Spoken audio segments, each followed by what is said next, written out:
You are listening to a True North Eager Beaver media podcast.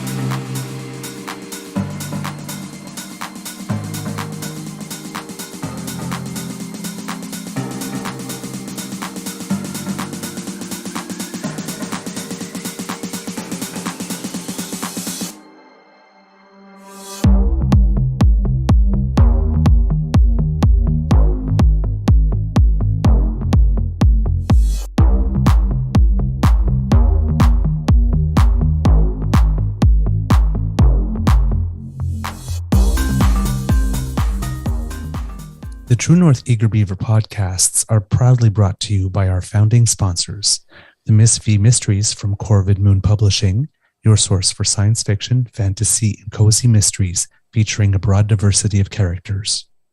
CanadianTarot.com, your uniquely Canadian online eclectic tarot community and forum, and The Peppermaster, hot pepper sauces made from fresh farm ingredients to thrill your taste buds and expand your mind.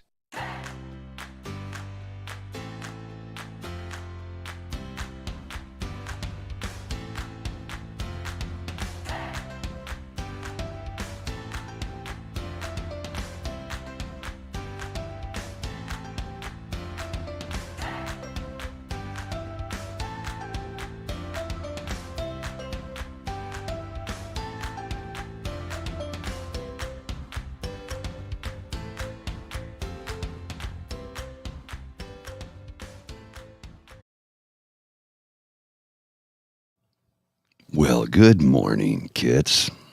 It looks like we've got a solo Grizzly this morning because I'm not sure where Mr. Beaver is. A good chance he's still taking his slumber. Sometimes that happens. It's possible that he slept through his alarm. I know I've done that more than once, and I'll probably continue to do that as I rapidly age. I'm aging at the moment. We all are, actually. I mean, let's be truthful. Every second that goes by, we get a little bit older. So that's quite all right. And how's everybody feeling this morning? I'm tired, very tired, and my back is killing me. Probably from overexerting myself in the workplace yesterday while climbing up and down ladders and under desks trying to fix things. I did accomplish a great deal in my workplace, and that's a good thing, but I did it at the expense of my body. And sometimes that happens. Sometimes that takes place. I don't want it to be that way, but there you go. You know, it's sometimes that's just the way the cookie crumbles. So I hope everybody's feeling good this morning. I hope you're feeling better than I am. I do have my TENS machine. It's pain relief. I'm not sure what that means, but I think it's a direct translation from Chinese to English. Anyway, I don't know if you can see that. There's a bit of a glare. Come on, Paul, get it together. No, anyway, it is a... I put the pads on, press the button, it does the massage, it'll help the muscles relax. I'll do that along with some muscle relaxant and some heat, and I should be up and running at 100%. Well, actually never again, but I'll be in better shape tomorrow, probably later today. Yeah, you're right. You're right, Hugh. I do have a 17-year-old mind in a 54-year-old body. It's a bad combo. Good morning, Pete. How you doing? Good to see you. Good morning, Elaine and Linda. And who else is here this morning? Jen, Deborah, Ashley. Good morning, Ashley. How you doing? Hey, look at that. We've got What You Can Do. Our new fellow podcaster. We'll be doing an interview with him very shortly. Very soon, I should say.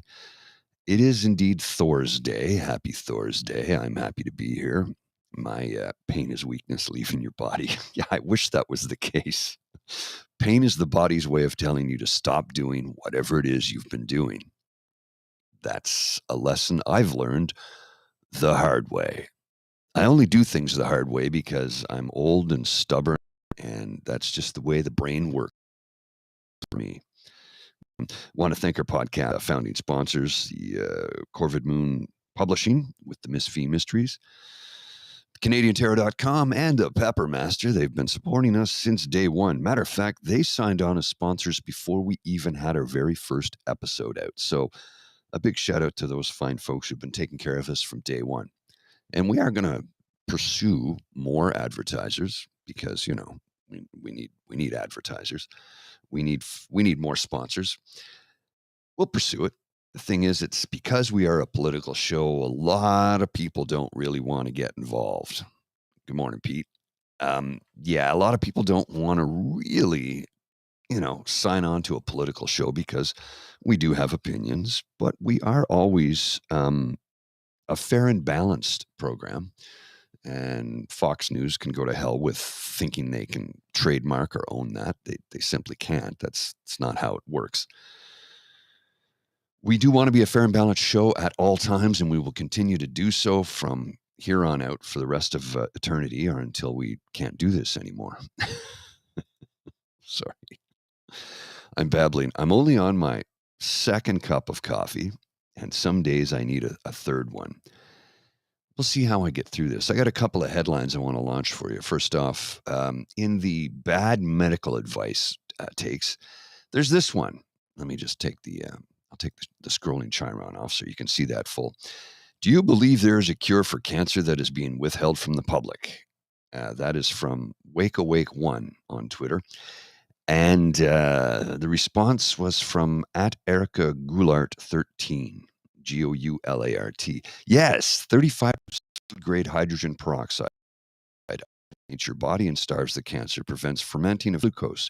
Drink 3 drops in an ounce glass of cold distilled water 2 to 3 times daily. Every day increase 1 drop up to 25. Only on an empty stomach. No eating 3 hours before or 1 hour after. Okay, first off, don't do that. You will die. Second off, drink 3 drops in an 8-ounce glass of cold distilled water 2 to 3 times daily. Every day increase 1 drop up to 25. 2 to 3 times daily. No eating 3 hours before. If you do that, that's 9 hours you can't eat. So what this person is suggesting is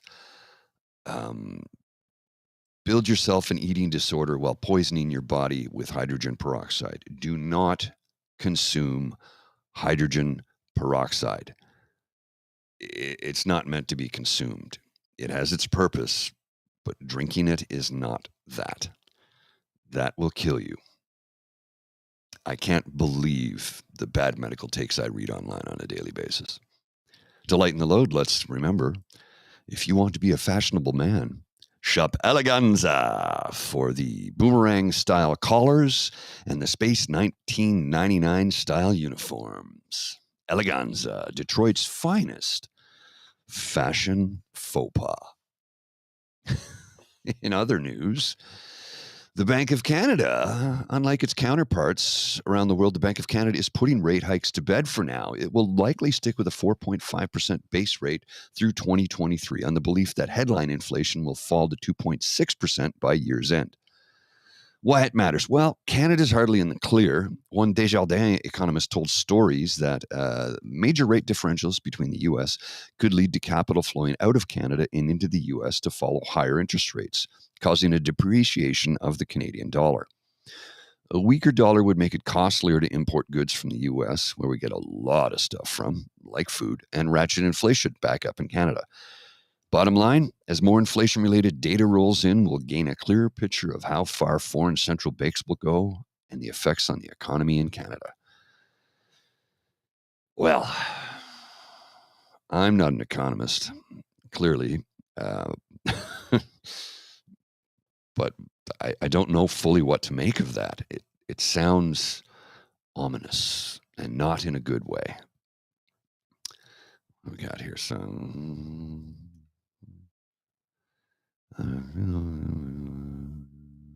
Oh, our good friend Pete Jarvis just sent me a message. He's offering a free logo for 2 clients this year. So if anybody is looking for a logo, the gentleman, Mr. Pete Jarvis, our good mate from a good Aussie mate, who has created all of our logos, he is offering 2 free logos for 2 clients. Free logos for 2 clients this year. So if anybody is looking for a free logo, if anybody's looking for a logo, please, you can reach out to us via the True North Eager Beaver email page at gmail.com, and we'll put you in touch with Pete so he can send you off a free logo if you're looking for one. We always like to help each other out, right? So and Pete's been very, very kind to us in creating some magnificent artwork, as you can see. Let me just show you one quick one here. I'll change that up, and Pete did all of that as well. And we do love that, along with all of the logos that we have in our bumpers and chirons and bumpers, sorry, not chirons, bumpers and logos. And you see our little live logo up in the corner. That's Pete's handiwork. He's created basically all of our T-shirt designs, all of the True North Eager Beaver T-shirts. That's all Pete's work. So if anybody's looking for something, let us know. We'll put you in touch with Pete, and we'll go from there. In other news, speaking of Pete in Australia, the Australian currency goes sans monarchy. The nation is removing the British monarchy from its $5 bill. Its only remaining banknote to still feature king or queen. Australia's central bank said it would feature an indigenous design rather than an image of King Charles III. The king is still expected to appear on coins, but we wouldn't hold our breath for Prince William, and that is via CTV News. Now, I think that's kind of interesting because a lot of folks have brought up the question of, now that the Queen has passed, are we going to replace the Queen with King Charles on the $20 note? And I suggest no. No. Well, and I'm going to go somewhere with this. I suggest we get rid of the monarchy on our banknote. Keep them on the coins. That's fine. Loonies, toonies, nickels, dimes, and quarters.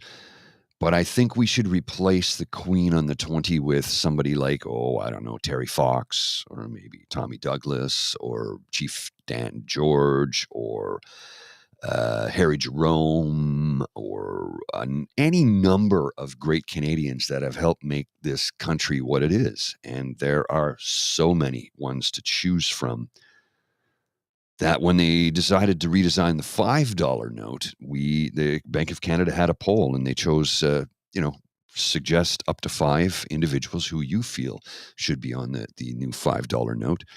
And I submitted, was it 5 or 3? I think it was 3, and I submitted my 3 quite some time ago. I don't know what's become of it. I've not seen the new $5 note design yet, but I'm sure we will at some point in time in the near future. I'd like to see a redesign of the 20. Look, I thought the Queen was fine, but personally, I'm like, well, we're our own country. You can keep the king on the coins, but yeah, let's put a great Canadian on the $20 note. How does everybody else feel about that? Tommy Prince, from Hugh, he's saying Tommy Prince, Francis Pegamagabo. Oh boy, I know I screwed up. I screwed up that name. Francis I don't know how to pronounce it. Pegamagabo. Oh boy, I sound like I got marbles in my mouth. Terribly sorry about that, Francis. There are a number of great Canadians that we could submit to having on the $20 note, and I would much prefer that over King Charles. Just my personal opinion. You certainly have and are entitled to your personal opinion. So, Pegamagabo, thank you. Thank you, Hugh. I appreciate that.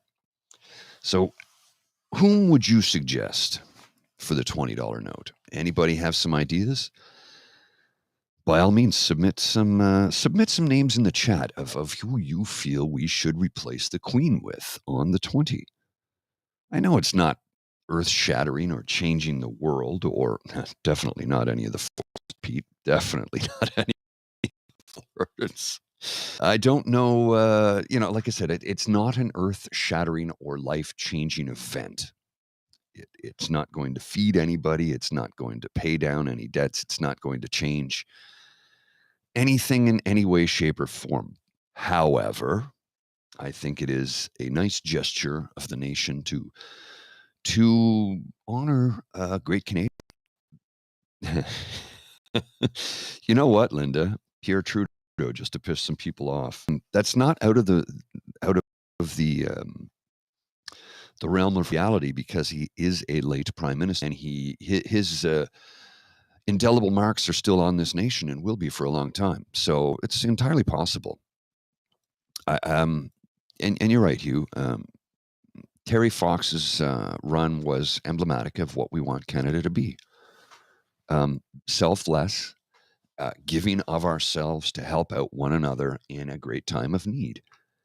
We did see a lot of that at the start of the pandemic. And then, well, we know where that went. I just don't want to dwell on it today because my mood's good and I don't want it to go south. My suggestion is Terry Fox. Tommy Douglas is voted as the greatest Canadian. Let's keep that. And I think Terry Fox should be on the $20 note. Tommy Douglas, yeah, you're right, Deborah. I know. Some people would find it offensive because Tommy was a socialist, and when he was younger, he talked about eugenics. But as is every human being, we're all going to have issues with somebody at some point in time, because nobody's ever going to be see eye to eye with one another 100% of the time. It's just not possible. And nuance leads us to be able to have differing opinions and views. And as we grow older, if we actually grow, we'll grow out of those silly things. I think Tommy Douglas or Terry Fox would be great to have on the $20 note. Pierre Trudeau could be good too. I know, look, you're never going to please everybody no matter what you do. And somebody somewhere will find a reason to be pissed off, because a lot of people are just miserable. Those are three great Canadians that did great things for this nation that we cannot forget. Well, I'm going to put this quote on the screen here. It's not about eugenics, just the idea that capitalism is against what he stood for. We need more social programs. When we talk about the freest nations on earth, they are Norway, Sweden, and Finland.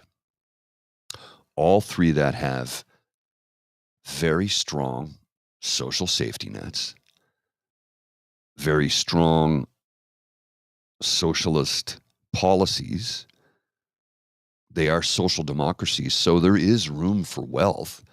But everybody in those three nations finds that it is not only a civic duty to pay taxes, but they're happy to do so because they see the return on their investment, because that's what it is. It's an investment. It's an investment in society. It's an investment in people. It's an investment in each other. If they're the freest nations on earth with a 100 score out of 100, and we hit it at 98, and Skippy the Wonder Pigeon, P.P. Poilievre, wants to make us the freest nation on earth. To do so, he's going to have to institute strong social programs to make us the freest nation on earth. Well, he won't do that because he wants to destroy everything that we take for granted. He wants to privatize everything and eliminate taxes so we can have more money in our pockets. Well, guess what? That will increase money for the wealthy, destroy the middle class, and kill the poor. Working class will become almost non-existent. So I'm not going to go on a rant about how much I think he's a terrible human being, but he is. That's my opinion, and I think he would be detrimental to this nation. Let's talk about two other things. Candy Bergen, Murphy Brown shirt, the former interim leader of the Reformicon Party of Canada, has stepped down and retired from politics after 14 years. She's going to go into I don't know, private industry, which means she'll probably work for the IDU or something along those lines while she gets her gold-plated, fully indexed pension. I can't dump on her for that. She has every right to that fully indexed gold-plated pension because she served for 14 years. She was elected each time by a group of her peers, so she's entitled to it. I'm not going to dump on her. I'm glad she's, because I think she's a terrible human being, but I am worried about what kind of political influence she will wield as a private citizen. Oh, hey, look at that. Look who's just crawled out of the hut. Hello, Mr. Beaver. I pulled a silly. It happens. It happens. No, I pulled a real silly. Because this is just a soft launch week to our daily. I did not set my alarm for Monday, Tuesday, Wednesday, Thursday, Friday yet. I still had my alarm set for Monday, Wednesday, Friday. So I just well, right on through. Good morning, Kit Elaine. Oh man! So this is my rolled out of bed look. Rolled out of bed looking like this. Look. I like your sweater though. Oh, thank you. It's very cozy. Yeah, it looks like it. Looks like it's North Face, is it? It is indeed. Yeah, they make good product. I've been a fan of their stuff for a long time, and I do purchase when I can afford their items of clothing for winter wear for skiing down the hill. Mm-hmm. Well, I figured today was a good day for it, given that we're going to get down to what is it? We're going to go from 0 feels like -8 around 6 o'clock this morning to I believe -22 feels like -35 by 7 p.m. It's going to be a chilly one. Yeah, it's going to drop. We're taking a deep dive. Good morning, Kit BB. Good morning, Kit Linda M. Good morning, Kit What Can You Do? Good morning, Kit Hugh. Yes, indeed. The slacker. Guilty as charged. Good morning, Kit Good morning, Kit Saucy. Where are we at? Well, I've been sort of going on about how Candy has she's retired.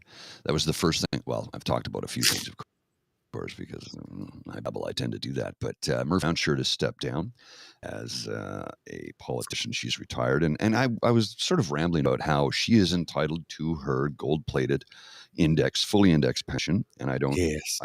I'm not going to get upset about that. She was there for 14 years. She was elected several times. She's entitled to that pension. I am worried about what she's going to do in the private sector because I think she may very well join, like I said, Stevie Harper's IDU and then start to wield, who knows what kind of extreme Christo-fascist, that's what I call it, hammer to try and beat people into submission and rob us of our daily rights. The other thing I was about to enter into discussion was the thing you tweeted about yesterday was a person who, and again, nobody will I 100% see eye to eye to on everything. We're all like that. We're always going to find something to disagree with. And a person that I've disagreed with on a lot of things, but every now and then I go, you know what, she's right, and I like her for this, and I respect her for this, is Michelle Rempel Garner, and how she has come out in support of the drag brunches. And of course, because it was in the Western Standard, which is the publishing arm of the PBCC, it's their media conglomerate. It's their way of getting their Christo-fascist message out into the world. She came out in defense of drag queens and drag brunches and saying, I will always support our members of the LGBTQ community. Of course, the Western Standard immediately started to drag her, no pun intended, over her defense of drag queens. And to no one's surprise, of course, the minions all jump on it and start to hate her and stab her in the back. And like I said, we have over the last couple of years have picked on her. No, we've found fault with things she said and done and pointed it out. Yes. But we've also given her praise when praise was due. Mm-hmm. We're always going to be fair and balanced. And again, screw Fox News thinking they own that. They don't. They don't own Mhm. that. Yeah. Yes, indeed. I noticed that too yesterday. Actually, it's good that you picked those topics because had I been here on time, these were the topics I had picked myself. Actually, yeah, she appears to be breaking ranks because she had fallen in line rather quickly originally as well. But yeah, she's breaking ranks and she's sticking true to her principles. That's one of the things that we've always complimented her about, that she was on the right side of that issue, and it seems that she is not going to let go of that position. So we're in a situation now where conservatives are trying to rebrand Michelle Rempel Garner as being on the side of Trudeau and a Trudeau lover. And, I thought she said that she was tired of this woke bullshit, or, Yeah. what she said in the House before, like putting her, Well, sorry, and hands over her mouth, right? what So, Deborah but says is correct. She's not a nice person, even if she gets it right sometimes. And we've said that many times. But she, every now and then, she does hit one out of the park and get it right. And we are going to continue to find fault with her when she does terrible things, like, as BB says, pushing her Buffalo declaration. And, she is a pathetic propagandist. Yes, no question. And, talking about woke bullshit, like you just said, in the House of Commons, and then goes around and does something very woke. So it's complex and complicated. right, very much. Did you see the tweet in question that caused everybody to I did see it. I didn't. I there's forgot to. I forgot to click on it, so I can't show it. If you have it, your signal's dropping off there, sir. Give us a second. I'll wait till your signal gets better. hold But on. if you have it, yeah, I'll be happy to share it. 6 more All weeks right, of I winter do via indeed have it. Punxsutawney Phil. Oh, excellent. I'll show Yes, that it as was soon as you Groundhog. It is send it up. Groundhog Day. Yeah, Groundhog Day. I There feel we like go. we've done Let's this put it up. before. Have we done this before? I feel like we've done this before. I'm It feels oddly referencing familiar. Groundhog Day, the movie. Yeah. Yes.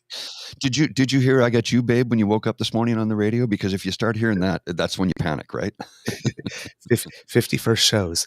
Yes. So yeah, this is the one that she put up. It's a tweet that she put up on January 16th at 6 p.m. And it says, a wise queen once said, if you can't love yourself, how the hell you going to love somebody else? That's RuPaul, by the way. She could have said RuPaul, but she said wise queen. Words to live by. And in parentheses, and because it's important to say, I stand in support of the LGBTQ plus community. No room for hate in hashtag Calgary. YYC or anywhere. Calgary. Exactly. So she said that she'll always stand in support of the community, and that's it. And then people started losing their mind like this. CPC supports the sexualization of children, noted. Anti-drag or anti-exposing children to a hypersexualized situation. So, yeah, How it much you appears want that to bet? Operation Single Her Out is on the way. How much you want to bet? The same people who said all of those things, that the hypersexualization is blah, blah, blah, blah, all the same grooming garbage they spew. How much you want to bet? Every single one of them would be willing to put their child into a beauty contest, Oh, yeah, absolutely. right? No, there's nothing Absolutely. wrong with that. We're celebrating beauty. You're sexualizing children. You know what you can do. You know what you can do. You know what you can do. I'm trying not to say the words, so I'll We're just talking flip the digits.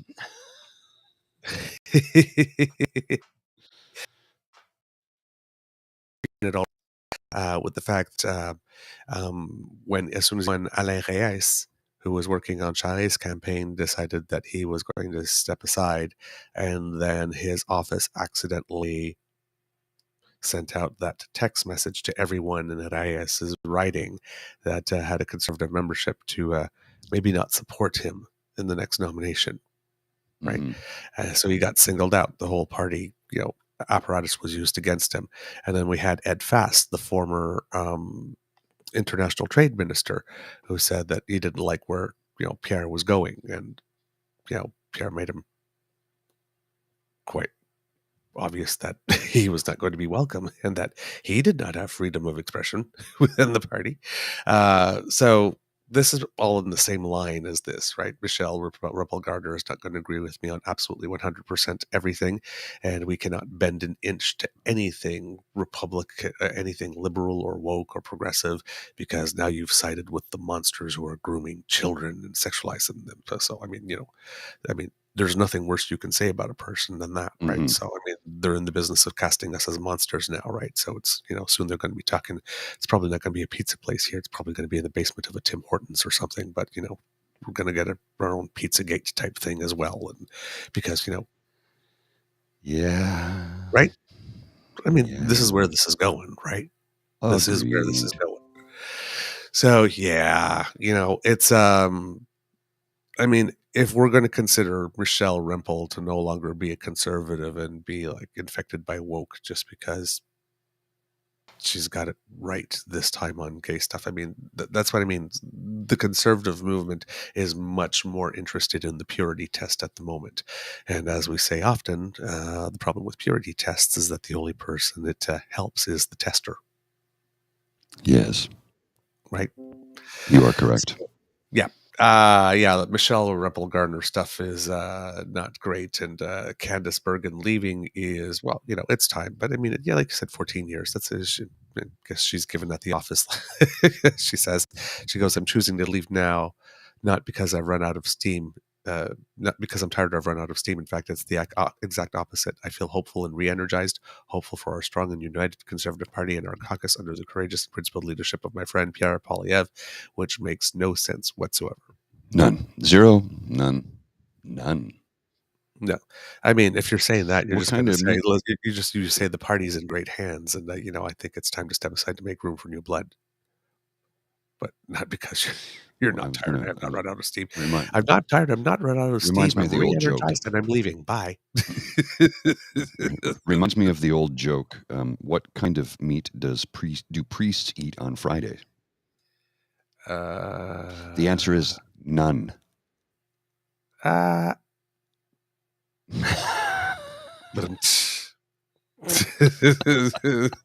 have to think about it for a second and check the spelling and let your mind wander into the gutter.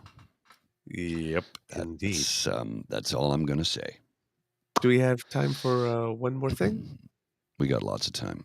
You do? I wrenched.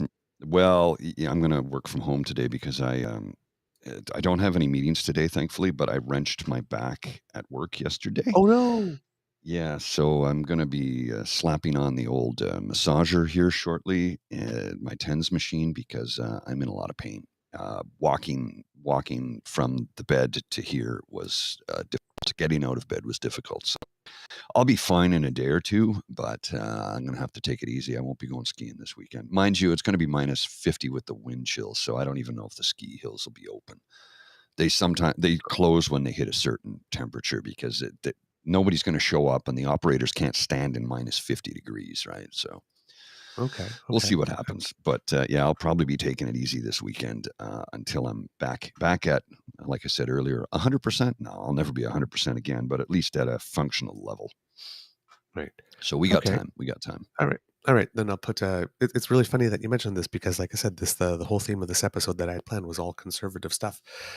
So about Candice Bergen specifically, she represented the riding of, or the electoral district of Manitoba riding of Portage-Lisgar since about 2008, and according to the CBC, of course, the resignation means that there will be a by-election in that electoral district. It has to be held within 6 months. And it seems that there are already takers because Manitoba Finance Minister Cameron Friesen announced last week that he'd step down as an MLA to seek the nomination in the riding. But she only just announced she's retiring. Seems like somebody got a little tap on the shoulder. I think the finance minister knows that there's not a very good chance that they win the upcoming provincial election in October. So there's the little mouse on the ship going, run away, run away. Scary, funny how that works, eh? Man. And Prime Minister Justin Trudeau pulled pretty much Betty Davis. Right? Mother said not to speak ill of the dead. Oh, He's yes. dead. Yes, yes. Good. Sorry, I was lost for a second there. Yeah. I thank her for her many years of service. That was it? That's it. Oh, That's all he had to say. wow. Well, yeah, that's definitely. I thank her for her service. Silent. That is that. The As opposite. Trevor Noah would say, that's a Canadian way of saying "screw you, bitch." Don't let the door hit you. Bye, sheets. Take the sheets with you. We'll be burning that shit. What she spent 3,000 or 6,000 on sheets. Either way, it's more than I've spent on every set of sheets I've ever owned in my entire lifetime. I mean, holy crap, man. Well, you know what? At least, right, when she became the interim leader, and I said she would provide hours of entertainment because she loves the spotlight, and now she's got a Oh, yeah. she's got a title, baby. And did I said that, and did she disappoint?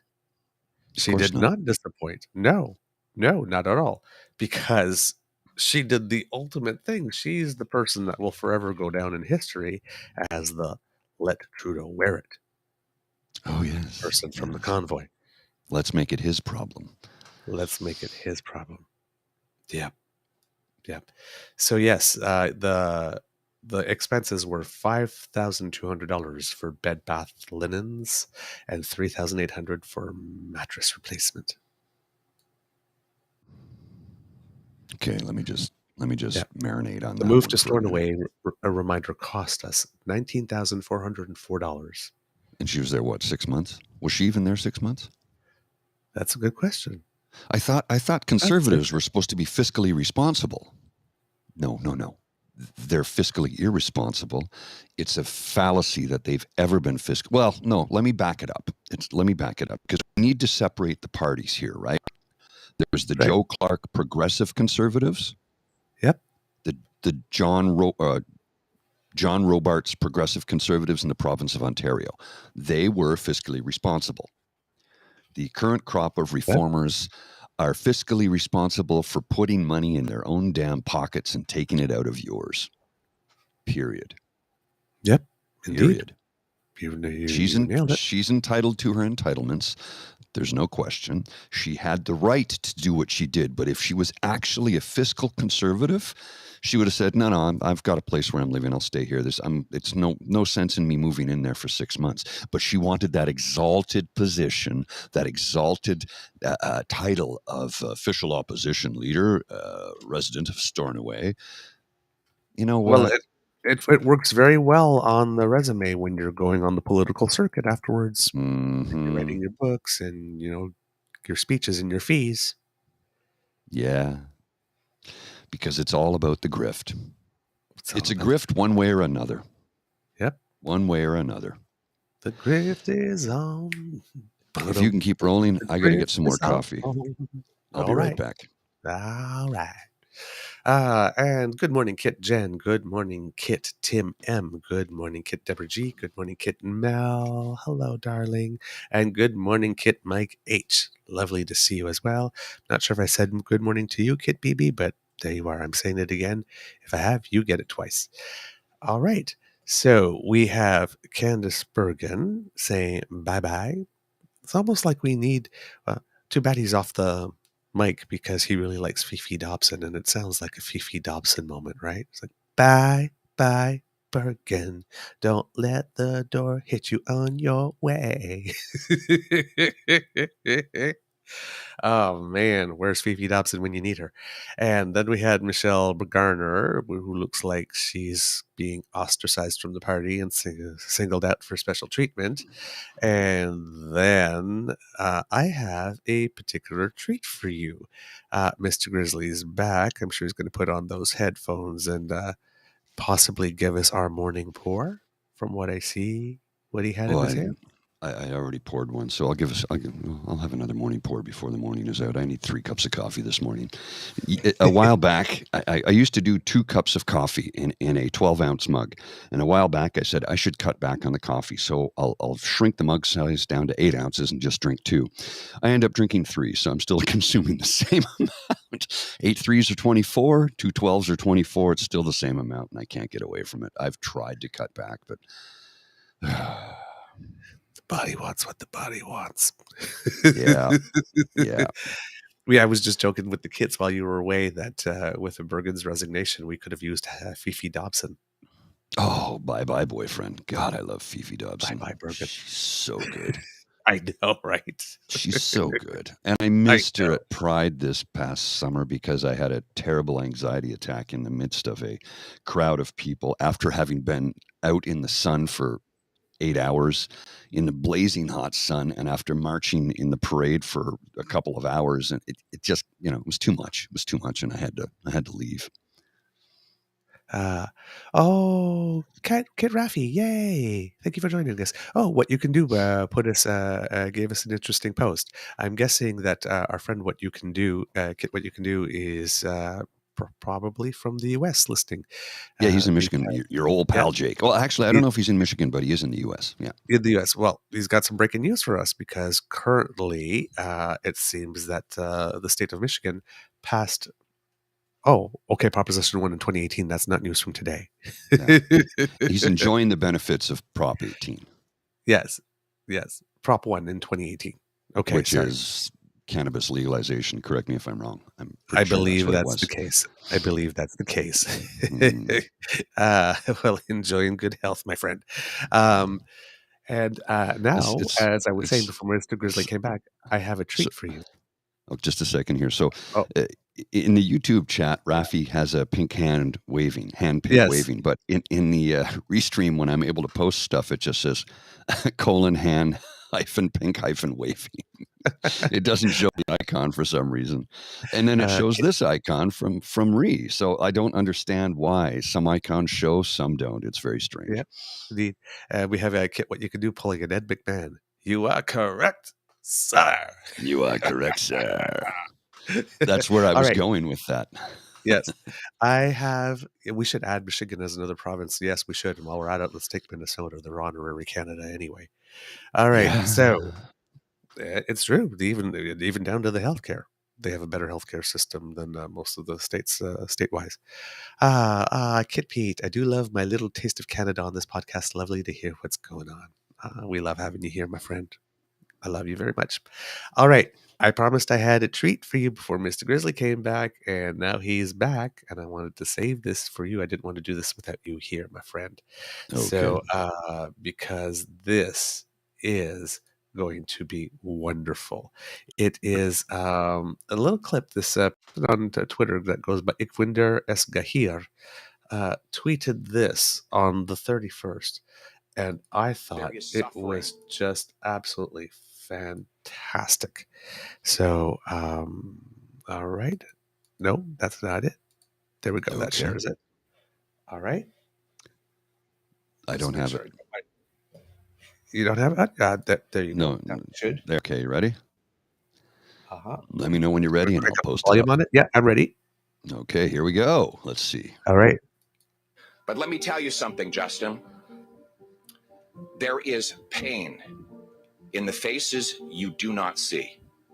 There is suffering in the voices you do not hear. And there is distress and even chaos in the places you do not go. Here, the keynote address by New York Governor Mario Cuomo. There is despair, Mr. President, in the faces that you don't see, in the places that you don't visit, in your shining city. Well. In fact, Mr. President, this is a nation. But let me tell you something, Justin. But let me tell you something, Skippy. It seems that the person that wrote your little speech that you delivered with a little bit of smarm was written by the same people who wrote Melania's speech. Mm-hmm. That they took from Michelle Obama. You got them there French fried potatoes. Melania Poilievre.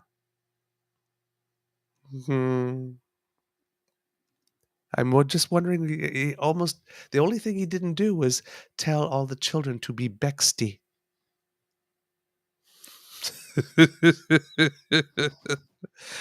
I am very happy to be running for next Prime Minister of Canada. Be Bexty. Twit. Literally, look, he's got the Trump kids greaser hair back. This is new, relatively new, right? Because his hair wasn't doing that before, right? Got the glasses on, like this, trying to do the tough thing, right? Stealing other people's words.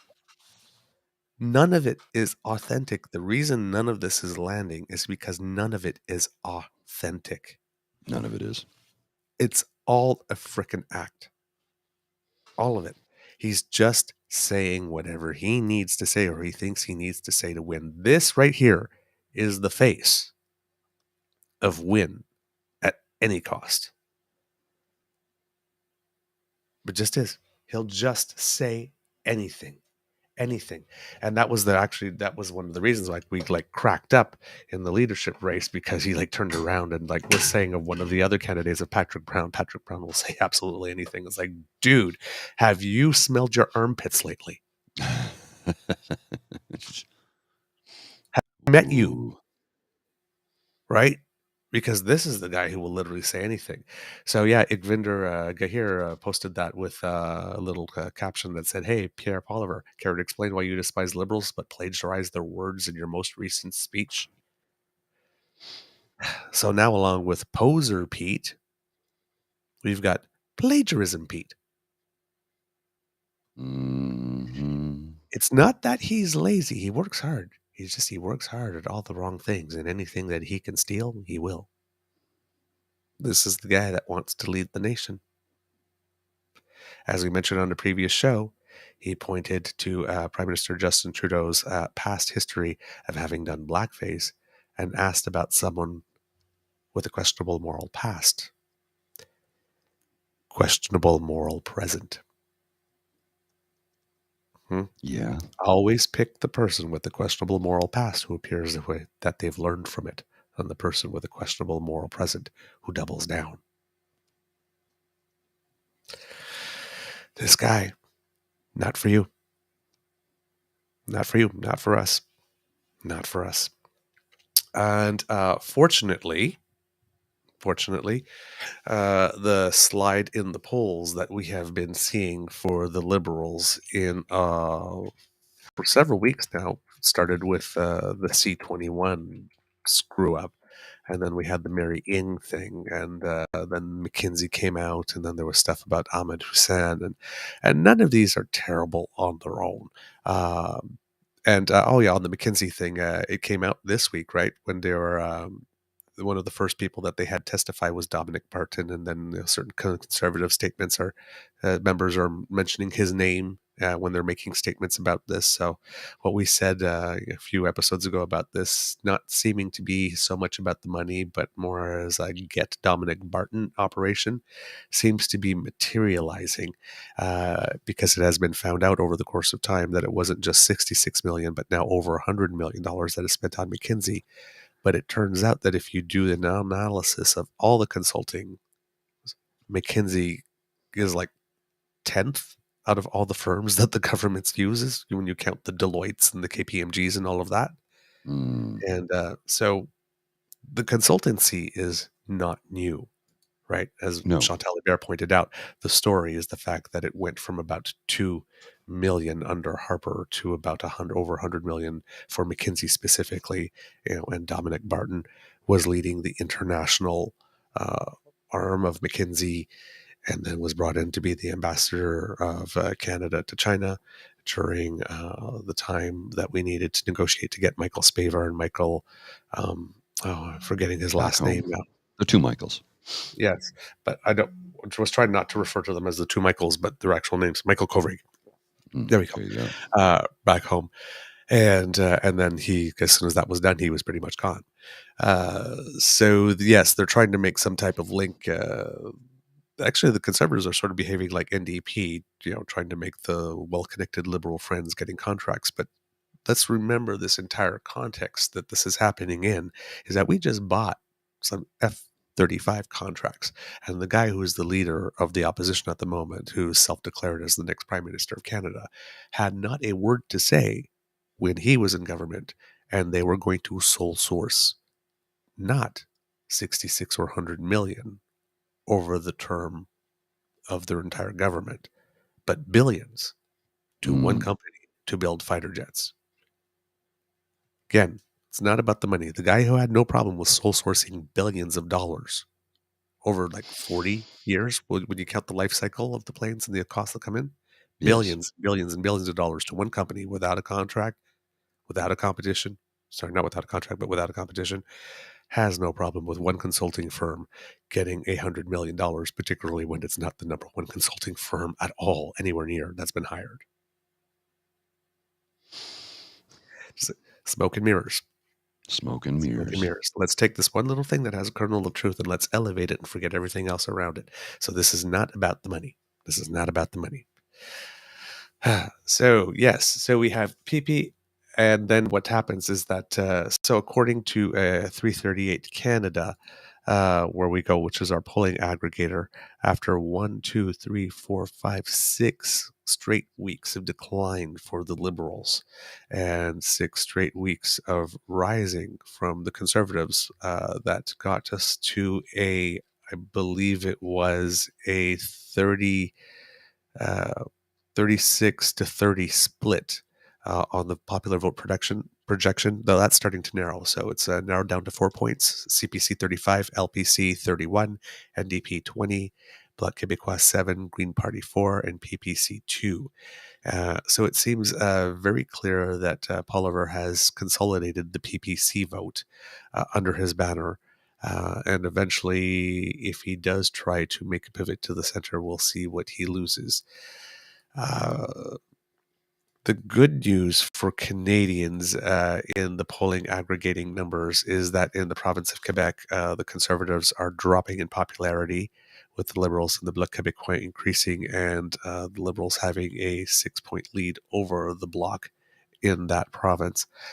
The Liberals have started to regain steam once again also in Atlantic Canada. Sorry, no, that's not true. Sorry, I lied. They're still dropping in Atlantic Canada. Don't lie. It is Don't narrowing. lie. Your pants will go on fire if you do that.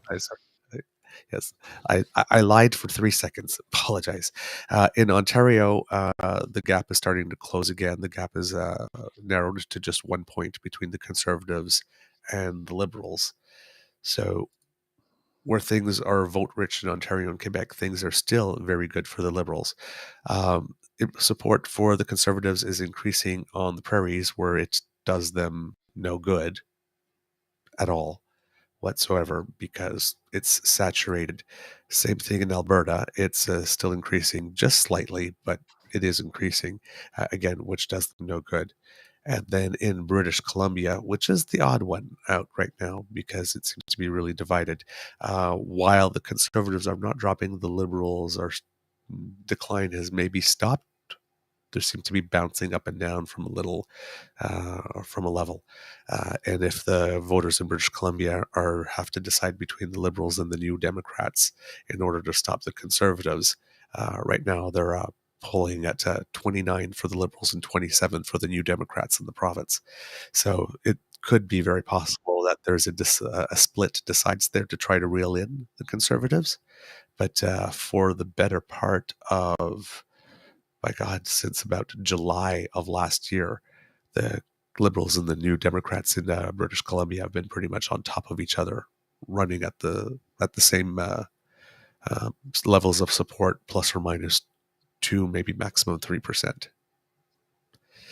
Wow. So hopefully there won't be more stuff that comes out of the McKinsey thing with which the Conservatives can make hay, and more of this sassy and spicy Trudeau that Canadians have been seeing and liking. I mean, we even have like Dean on the main network saying, starting to have to like this guy in some kind of weird way. And even Lachlan can admit every now and then that he's making a good move, even though he will never like him. Exactly. He will never like him. He will never like him. But it's not because he loves Pee Pee that that he doesn't like the prime minister. So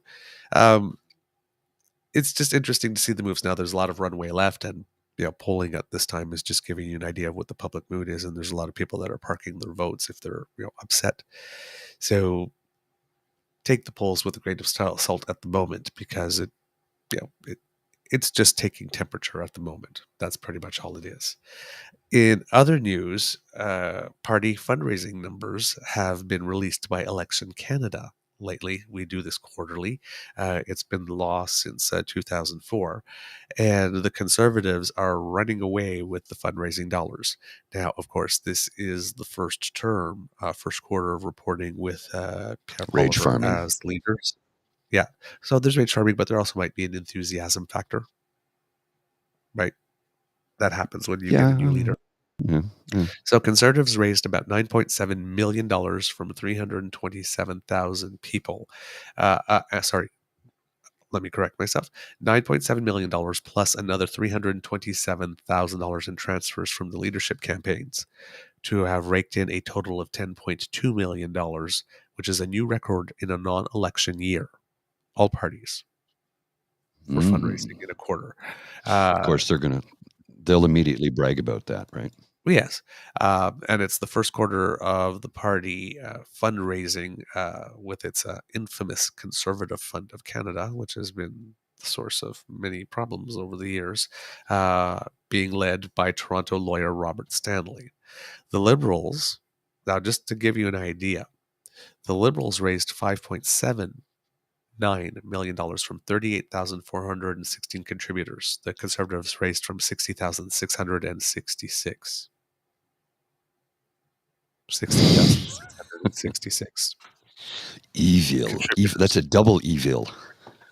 The numbers don't lie. Number 9. We should point that out to them to see how they react.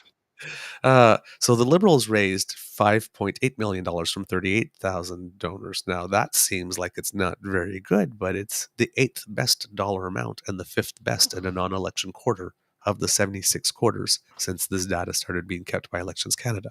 So it's not that the Liberals are doing bad.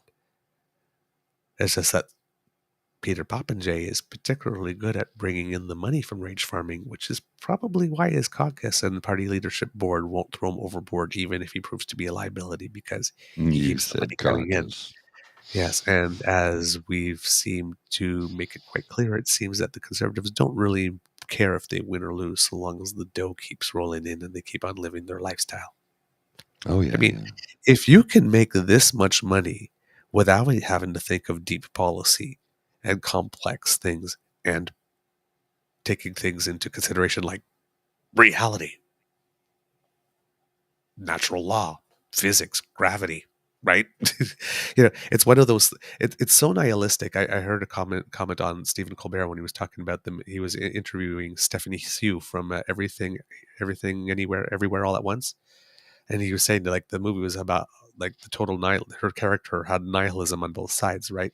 The daughter in real life is depressed and think that nothing matters anymore, so there's no point, like this. And then the person in the movie is like so nihilistic. So it's like what would an actual everything bagel, actual literal everything bagel taste like? A bagel with literally everything that's ever existed on it. I don't want to know. So, right? And it's sort of like, well, if the world doesn't matter, right? And Stephen Colbert said something like, if the world doesn't matter, then, like, I can, like, kill you, pop your head off, and eat it like a cupcake, right? Because nothing matters, right? Nothing in this matters. alternate reality that she's in, right? So it's this type of thing. It's nothing really matters. I get paid the same amount. I get the same book deals when I'm gone. I get the same whether I actually put in the work to develop a coherent policy or don't. So I'm just going to spend every day finding a reason to find find a reason to blame the latest thing that went wrong in the world on Trudeau, and I'm going to say that the country's going to hell in the pan basket, and I'm going to just say weird, outlandish things that will get me media time, and I'll just keep doing it. And if I win, great, because I get to rule, because they're not here to govern, they're here to rule. I get to rule, and if I don't, well, That's the money it. still keeps coming in, and I get a cushy job that I get paid, well, 6 figures, with very low taxation, and get a housing allowance and a travel allowance, and credits to take my family on certain trips with me, so I don't have to be alone all the Mhm. time, and get to appear on TV, and make whatever side deals I make that allows me to get more money, and I don't really have to do anything or sweat to get it.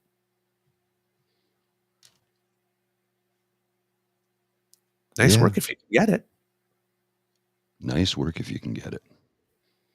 right? That's what it's all about at the moment. The NDP raised $2.5 million from 20,352 donors for its 10th best and 7th in a non-election quarter.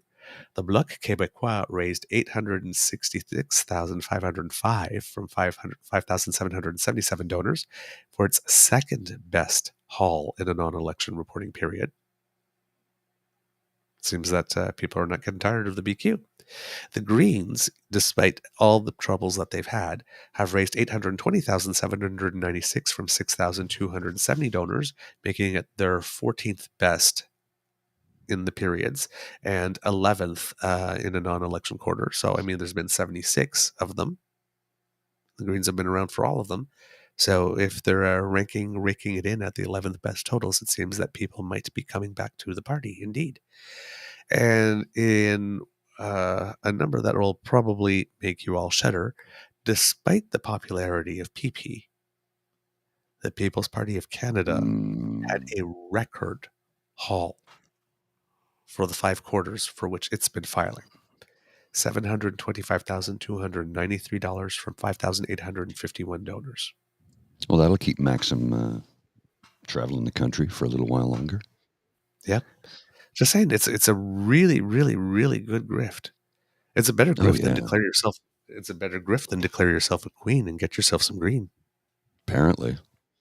Just say you're running for prime minister, get enough people to fluff you, and all of a sudden, people from all over Canada are donating totals of hundreds of thousands of dollars to you in quarters.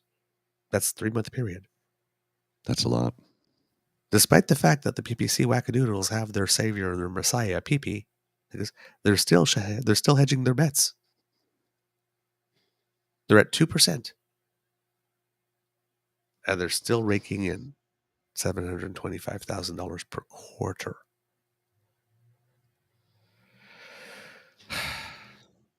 There's a lot of money in hate. There's a lot of money in rage. It's big business, kids. It's big business. Rage farming it's a thing. Yeah. Yeah. It's really sad. It's really sad. We're being played. They're and like I said, it's people who want to do to us everything that they complain and scream about is being done to them. It's true. Mm-hmm. It's true. No lies detected. No lies detected, indeed. Mr. Grizzly, do you have anything? Yes, I do. I have All something right. quickly I need to show and share here. Just give me a second while I get it set up. Apparently, Peter Poppenjay is trying to rule over us, but apparently, I don't think we're going to let that happen because apparently. I've never been on live television before, but apparently sometimes I don't watch the news because I'm a kid. Every time, apparently, Grandpa just gives me a remote after Powerball. Apparently. I love that kid. Grandpa gives me a remote after we watch the Powerball. I love it. Apparently. Oh, man. All right. Let's see. What else do we have for you?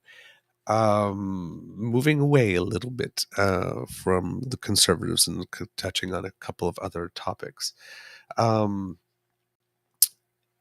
Things I have a are. clip for you here, actually. Oh, Have you? okay. I Please don't go know ahead. if you've seen this. Yeah. So this is from True North Center. I'm gonna air this clip in it's 1 minute and 25 seconds, and it kind of speaks for itself and stands on its own. Okay. Let's just watch Skippy the Wonder Pigeon rail on about.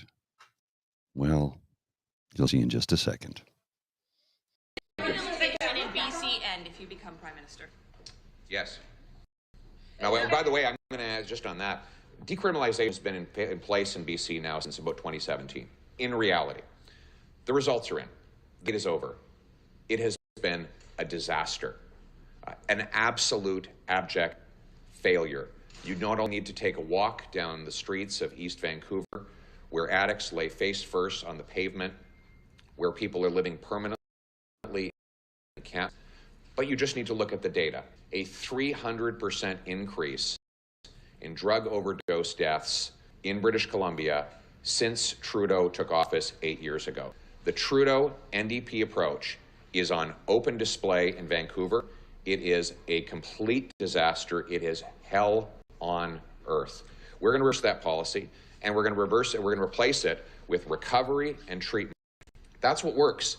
And again, the debate is over on that as well. In Alberta, they doubled the number of treatment beds from 4,000 to 8,000, and they've cut in half the number of overdoses. We need to save our brothers, our sisters, our neighbors, our friends from the scourge of drug addiction, and a Poilievre government will make sure there is treatment and recovery to do that. Okay. I can only listen to so much bullshit, and that takes the cake. He is so far out on that one, it's ridiculous.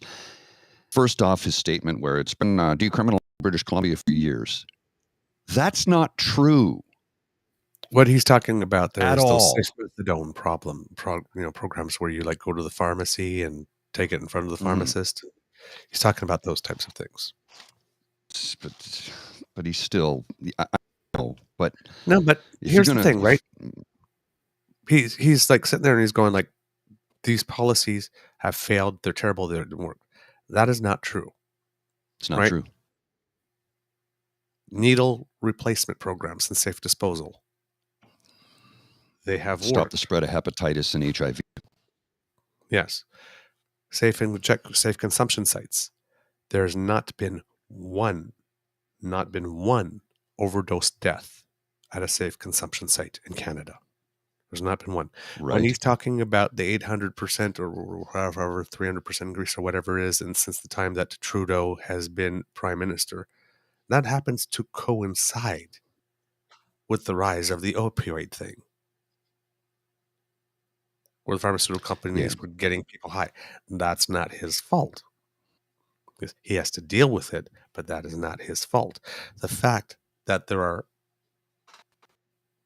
people that the streets are lined up with homeless people is because we don't have an effective housing program. The fact that we still have people on the streets like using toxic substances is because we don't have a safe supply at the moment, which he also frames safe supply as being the Liberals pumping the streets, flooding the streets with toxic drugs that are killing people, as opposed to drugs that people are going to take anyway. Because addiction is what addiction is. That won't kill people, so that we can keep them alive long enough to get him to the treatment and recovery that he talks about that says works. So this is basically, think of everything back in the days of safe sex, when that was safer sex education was coming up and people were saying abstinence only. This is the abstinence version only for drugs. See, treatment beds, treatment. That's the only solution. It's the only one I'm willing to consider. We're going to take away everything else. But if you're not at the point yet where you are ready for treatment, and there happens to be, and for this program to work in the way that he does it, there has to be so many beds and so many people that there's always one open for whenever anybody wants to come in. Yeah. He's not funding that. He's not funding that. That costs money, and spending money is inflationary. Well, Deborah's question here that we posed on that it's on the screen is, so drug health policy is now a federal jurisdiction? That's the other thing. He blames Trudeau for a provincial responsibility. He does it all the time. And you know what's worse is Jugmeat contributes to that by constantly blaming the Prime Minister for provincial jurisdiction. And that's when we get pissed off at Jugmeat, because every now and then he looks like an elder statesman and then he pulls something right out of Skippy's playbook. And that's where I get upset, because he's failed us in that regard. Yeah. Yeah. So, I mean, this is the thing that he's doing. Again, when you're lazy and you can say anything and you don't have to actually work on the policy, just like shut it all down. Everything that's bad that's going on in those cities is the fault of those things. It's the fault of Trudeau. Just get everybody in treatment and recovery. Sounds good. Mm-hmm. But it's not how it works. It's not tethered to reality. It's not like the government is going to create so many beds and he's going to go tap people on the shoulder. Hey, you're an addict. You're coming into recovery. Grab you. Right? You got to be ready. You got to come for that. You still need consent. You still, right? You got to meet people where they are. You got to meet people where they are. Like this meets some people where they are. Mm-hmm. It doesn't meet the majority. You have to there's a long road when you're in the depths of addiction to get from where you are to the point of saying, I would like treatment so that I can recover. Yeah. He doesn't care about that. No. Doesn't care about that. He just wants the simple answer that fits in the 30-second soundbite that makes it sound good. Well, he's dangerous. He's dangerous. Yep. He's dangerous. All right. Let's see. That was the extent of my conservative stuff, so I would have to go into a couple of other things. I have something here for you that I'm going to throw on the screen right now that Sure. Saucy Sea Witch Rhiannon posted earlier. She posted a link, a CBC link, and here is a clip from the article. Mi'kmaq, Nova Scotia MP says updated electoral map kicks him out of his own riding. Critics say redrawing of boundaries discounted people of color in the province's history. Mi'kmaq MP Jamie Baptiste said the proposed change for Sydney, Victoria was done without the consultation of its indigenous constituents. Gerrymandering in Canada, done by conservative governments to further disenfranchise the already disenfranchised. Do you know how much my blood boils when I read stuff like this? Do you know how angry I get when I read stuff like this? Mm-hmm. Somebody needs to go full blue jacket guy on the cons who are pulling this shit. Yep. And I'll stand there right beside you and support you. Yeah. So these are proposed changes to the boundaries of federal ridings in Nova Scotia that would remove 2 Indigenous communities from the area he represents, including his home of Eskasoni First Nation. The proposed change for Sydney, Victoria was done without the consultation of its Indigenous constituents, said Baptiste, who lives on the reserve. He said that does nothing to help foster inclusion in politics. Quote, we're seeing that these boundaries are currently working to give Mi'kmaq people voices where they never had them before for the first time in our history. And the fact that they're changing things around, to me, it's very much looking at trying to reconstruct that glass ceiling that I broke when I was elected. An independent commission tasked with redrawing the boundaries had focused on making Nova Scotia's 11 ridings more similar in population size, but critics say their method discounted Indigenous and racialized groups and the province's history. The Electoral Boundaries Readjustment Act says about 88,000 people should live in each Nova Scotia riding, but the Commission can't depart from that target by 25% to account for community interest, identity, or history. That means each riding could have no fewer than 66,095 people and no more than 110,158. Baptiste lives in a riding that's one of the largest population declines in Nova Scotia since the lines were last redrawn, but its current population would still fit within the rules. It seems rather strange and rather peculiar that out of an entire writing, the only place that is removed is the largest Mi'kmaq community, he said. Coincidence? I don't think there's a coincidence there. Yes. That's Other planned. Liberal MPs, other Liberal MPs from Nova Scotia, including Immigration Minister Son Fraser and Lena Mettledge-Diab, raised concerns that the new boundaries could also divide other communities of racialized Nova Scotians.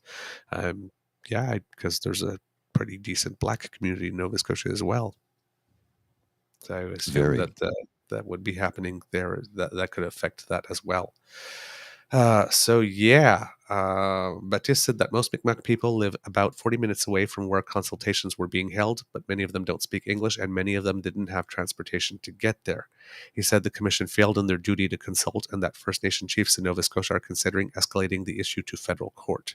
Quote, there's a reason why there's systemic racism embedded into the system because it's not meant to accommodate Indigenous peoples, Baptiste told MPs during the committee meeting. Yep. Yeah. This is big sigh. Yep.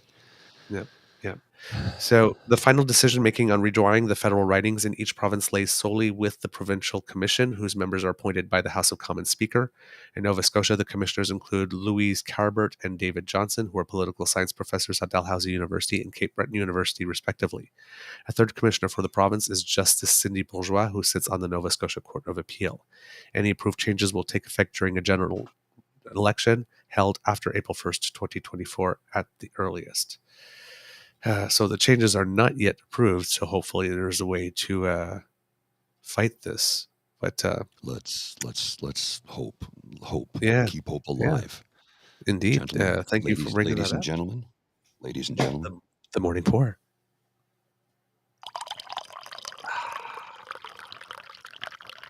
That's the good stuff. That's the good stuff. Isn't that a satisfying sound? It harkens and warms the cockles of my heart because it makes me think, oh, there's a mug of hot goodness, steaming hot goodness right in front of me that will energize me and help me get through my day. I should start doing coffee commercials, don't you think? Yes. Let's find a coffee company that we can advertise. Need a little pick-me-up in the morning? Have Grizzly beans. Grizzly beans. There is a roastery, a local roastery, Happy Goat Coffee Company here in Ottawa, which is the best coffee in the city.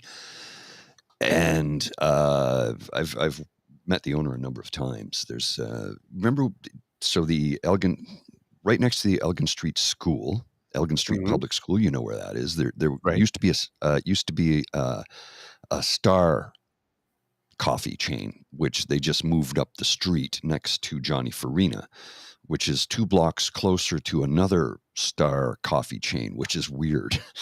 But when they abandoned this location, the local roastery, Happy Goat, moved in. And I'd like to talk to Happy Goat about maybe becoming a sponsor of the True North Eager Beaver, and we'll come up with a Grizzly bean.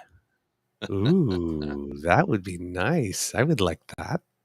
I'll give them a shout. I'll go talk to them. A Grizzly bean.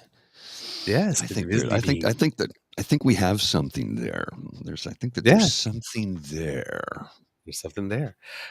Something interesting came out lately.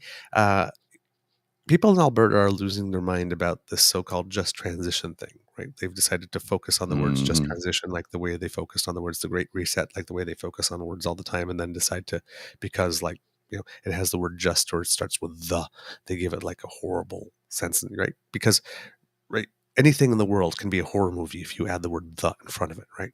Mm-hmm. The water. the water. Computer. The net.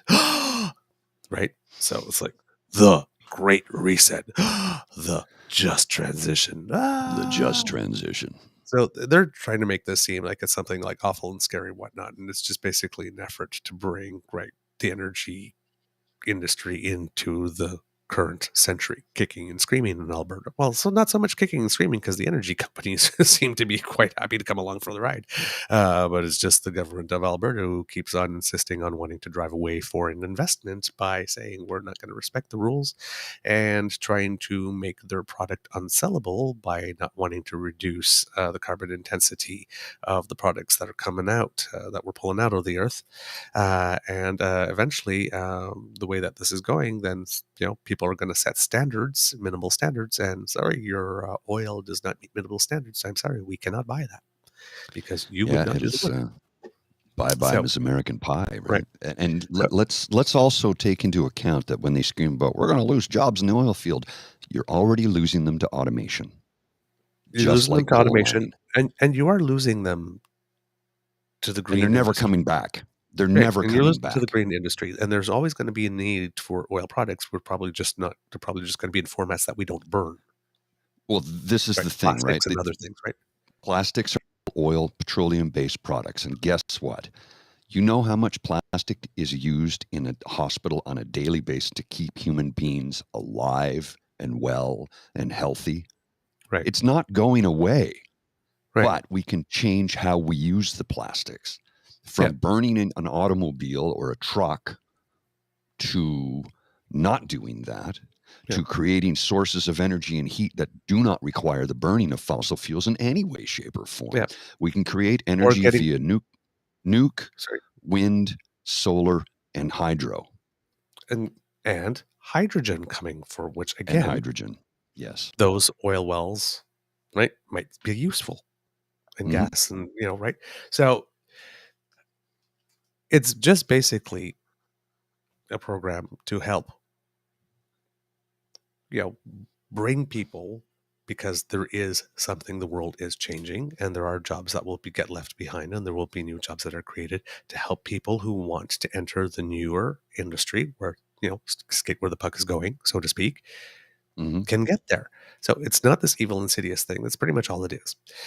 Well, turns out that while the government of Alberta has been convincing Albertans and Canadians, because this is something I did not know until just yesterday, that the federal government is some type of tyrant trying to impose everything, and they're going to make Alberta suffer. Like this is something that's going to happen to Albertans rather than something that this is going to be designed with Albertans in order to help them come through, right? Well, it seems that there have been talks between Ottawa and many Alberta groups on job transition since 2019, and they've all been going on behind the back of the Alberta government. And the reason why is not because the Liberals and Justin Trudeau, evil, mean Justin Trudeau can't remember to put on his pants but single-handedly controls the global price of oil and inflation and the price of gas and all that kind of stuff. It's because the UCP decided that it would not participate. There's been a process going on since 2019, and the UCP decided it would not legitimize the process with its participation. The process included Alberta business, labor, municipalities, interest groups. All of them got fully engaged, but the UCP did not, thus guaranteeing that any new national job strategy would be designed without the provincial government's input. The level of government that has the deepest interest in the result. The JEPA principle, the greater involvement of people most affected by the decision, the level of government most affected by the decisions, has decided it did not want to participate. But Trudeau did that to them. That's Trudeau's fault that they've decided not to participate. Sure it is. Yeah. Right? Oh, yeah. Yeah, totally. Right. Apparently. So, last week, Premier Daniel Smith demanded a face-to-face meeting with Prime Minister Trudeau in an open letter. Right? You don't come to us. You don't talk to us. You never write. You never call. You don't pretend. You pretend we don't exist. If it wasn't for the fact that we pick up the phone and we hear you breathing, we wouldn't know you were alive. Right? Daniel Smith is basically saying that from Trudeau. I guess, no. He's been calling. She's been calling. But Kenny and Smith, up until now, I'm going, picking up the phone and going, "No habla inglés, señor." and then hanging the phone back up, down. ¿Qué? No comprendo. No. He not here. He not here. No, he not No, here. no understand. Call back later. Bye-bye. Call back later. He not here. I demand a meeting. It's like, you've been invited to them for the last 3 years. You just never show up. Gil McGowan, president of the Alberta Federation of Labor, and man, I would really love to get on the show, basically said, "This makes my head explode. What does she think has been happening? The table has been set for months, but the UCP refuses to take a seat," according to the Calgary Herald. Like Gil McGowan. Yeah. Remember Daniel Smith said it's not like the government in Ottawa is a federal thing. Yes, right. It's not like it's a legitimate national government or anything, right? Right? What right? the hell does that even mean? That was probably the scene, right? I could see, like, in the room. It's like, well, it's not like they're all around the table. It's not like the federal government's like really a national government, right? Right? Right? Right? Anyone? Right? Right. Yeah, right. Like, okay, let's go. Yeah. Nobody disagreed with me, so I'm correct. Oh my God. When you surround yourself with a bunch of sycophant yes men, nobody's going to disagree with you. So, Yep. Just And cool your pardon? jets. Cool your jets, baby. Exactly. And this is an interesting thing on the Just Transition, because it's bringing together labor leaders like Gil McGowan, as well, and presidents of companies like Synovus, so Alex Pourbet, because both of them don't like the label, but both of them also agree that if there is no transition plan and it's not done right, the energy and renewable sectors will have done right, because the energy and renewable sectors will have many more jobs than oil and gas does now. Pourbet, who is the CEO of Synovus, told Post Media in an interview, quote, "This transition, if done correctly, and if we're able to materially decarbonize the Canadian barrel of oil, I actually think it should result in more jobs and materially more jobs in the Canadian energy sector." Well, there you go. So industry wants it and thinks it'll bring more jobs. Environmental groups want it. Indigenous groups want it. Everybody wants it, except for the one party whose lifeblood is fundraising dollars off of blaming Trudeau for everything. Yes. Yeah. Who pulled this is where Doug Ford got his move to not come to meetings. I have to say, because Doug and Jason were pretty close. Doug loved Jason because every time Doug said, "Hold my beer," Jason would show up 2 days later saying, "Hold my keg," take all the heat off Doug. And where's Jason now? Someone in a bathhouse in Calgary somewhere, maybe. I think it's time to have a drink in remembrance of our dear friend Jason.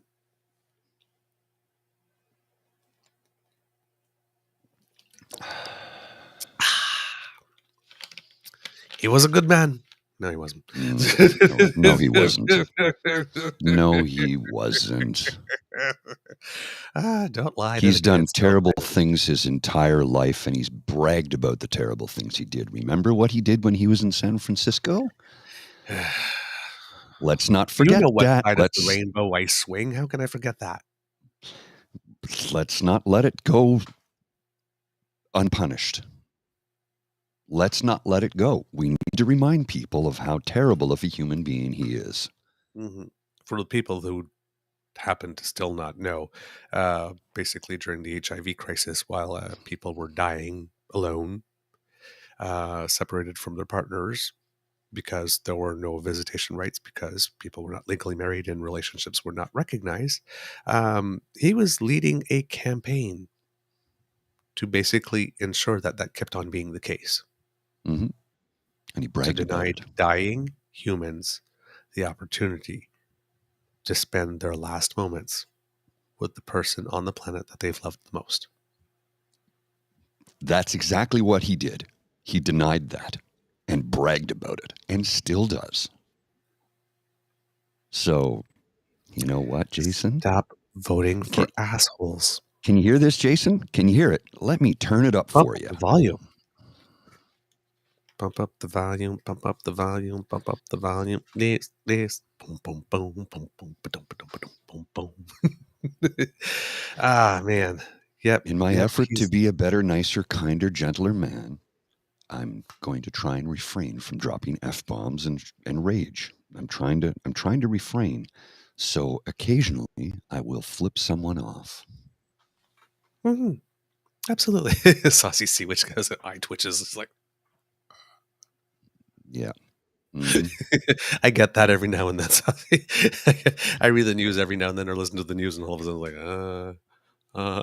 that hurts. Or I either like pull an orbital muscle from having like eye rolled so hard, like one stays up there, and I have to like wait till the rage subsides for a couple of minutes so that the muscle relaxes, so the eyeball comes back down. In Mhm. other news that might be interesting, Alberta's former chief medical officer, Dr. Dina Hinshaw, who got rather unceremoniously dumped by uh, I have a new name for her actually by Daniel Smith. Um, I wondered. I posted it once. But I'll try and find this for you. I started calling her Danny Wilkes Smith.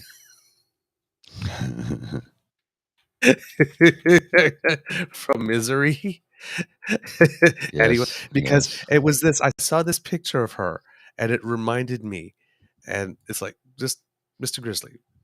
When where she had that press release with Tyler Shandro, and she pushed him in front of the podium because she didn't have the answer when she said that the Alberta Sovereignty Act, was definitely conformed to the Constitution.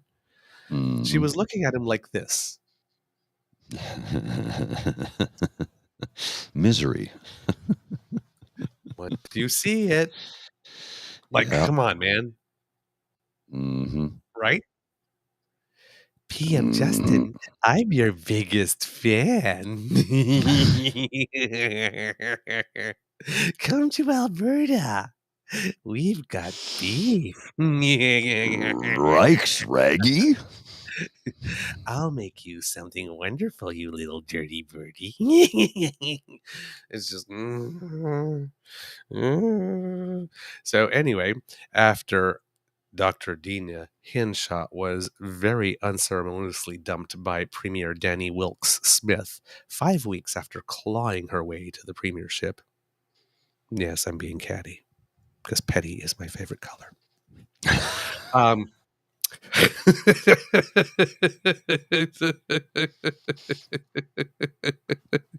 uh, Chief Medical Officer Dina Hinshaw will be joining British Columbia's public health leadership team on a 6-month contract to sub in for a deputy health officer on temporary assignment. So there you go. There you go. People land. It's like, man, geez. It's you know what? She got a hard. Yeah. I am torn with the Bonnie Henrys and Dina Hinshaws and Kieran Moores because Yes. somewhere Rock hard along place. and I mean, for me, my morals are such that, and it's easy to say when it's not my job on the line, I admit. But I've asked a couple of times, is the money that good? Must be. Right? Because you're putting your reputation as a public health officer on the line when you don't speak up. My favorite example of this is Munir Sheikh, who used to be the head of Statistics Canada, and it was his dream job. And when former Prime Minister Stephen Harper decided that he was going to try to rejig the census so that we used other types of data collection, and he basically went out and told the press that Munir Sheikh himself told him that it would yield better results. Munir Sheikh at that moment had a choice to say nothing and let that stand. Let the Prime Minister said that, and let everybody in his industry, all his peers, believe that he actually said that, which would have destroyed his reputation totally among his peers, because it wasn't true. And had he actually advised that, he'd basically be screaming to the world that he doesn't know what he's talking about. Or resign in principle. Resign. Say, I did not say what the Prime Minister said. I told him. The advice that he told you I gave him is not the advice I told you that I gave him. And I now must resign from this job because I cannot have my name associated with that.